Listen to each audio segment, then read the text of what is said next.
Leo macho yote ya Wakenya yanaelekezwa Mahakama Kuu. Wafuasi wa Rigathi Gachagua wana matumaini, huku wapinzani wake wakisubiri kuona uamuzi utakavyokuwa. Swali kubwa ni moja: je, mahakama itabadilisha impeachment yake au itaacha isimame? Karibu kwenye Mr. Zack, mimi ni Nyambunde Zack. Kama bado hujafanya hivyo, bonyeza subscribe, piga like, share video hii na uache maoni yako. Baada ya takriban miezi 20 tangu aliyekuwa naibu wa rais Rigathi Gachagua kuondolewa madarakani kupitia impeachment, Mahakama Kuu inatarajiwa kutoa uamuzi ambao unaweza kubadilisha mwelekeo wa siasa za Kenya kuelekea uchaguzi wa mwaka 2027. Kesi hii imevutia hisia za wananchi, viongozi wa kisiasa na wachambuzi wa masuala ya sheria. Gachagua anadai kuwa mchakato wa kuondolewa kwake haukufuata katiba na sheria za nje. Kupitia wakili wake, anasema hakupatiwa nafasi ya kutosha kujitetea.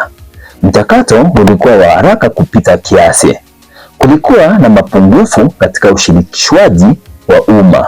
Haki zake za kikatiba zilikiukwa. Ingawa hatoi tena msukumo wake wa kurejeshwa kwenye nafasi ya naibu wa rais, bado anataka mahakama itangaze kuwa impeachment yake haikuwa halali na pia apewe fidia kutokana na madhara aliyopata. Kwa upande mwingine, bunge la kitaifa na seneti zinasisitiza kuwa zilifuata katiba kikamilifu. Zinadai kuwa Gachagua alipewa nafasi ya kujitetea na kwamba taratibu zote za kisheria zilizingatiwa kabla ya kupigwa kura na kuondolewa madarakani.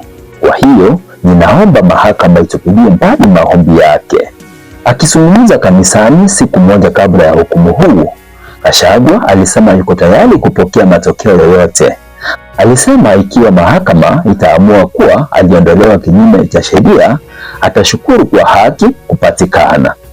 Lakini ikiwa uamuzi utaenda dhidi yake, bado atafuata njia za kisheria kwa kukata rufaa katika mahakama ya rufaa. Pia aliwataka wafuasi wake kubaki watulivu na kuheshimu sheria bila kujali uamuzi utakavyokuwa. Je, uamuzi huu una maana gani?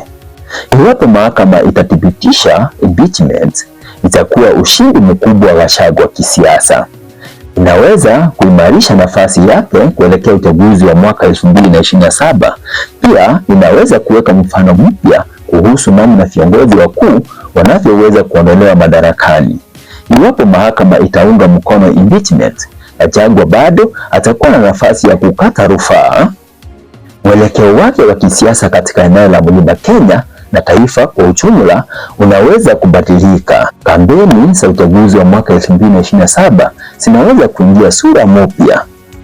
Bila kujali uamuzi utakaotolewa, kesi hii imekuwa moja ya kesi muhimu zaidi katika historia ya kisiasa ya Kenya chini ya katiba ya mwaka 2010.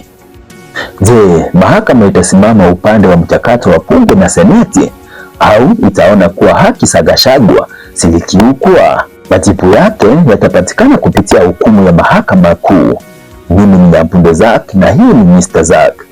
Usisahau kuandika maoni yako. Unafikiri hukumu hii itaathiri vipi siasa za Kenya kuelekea uchaguzi wa mwaka 2027?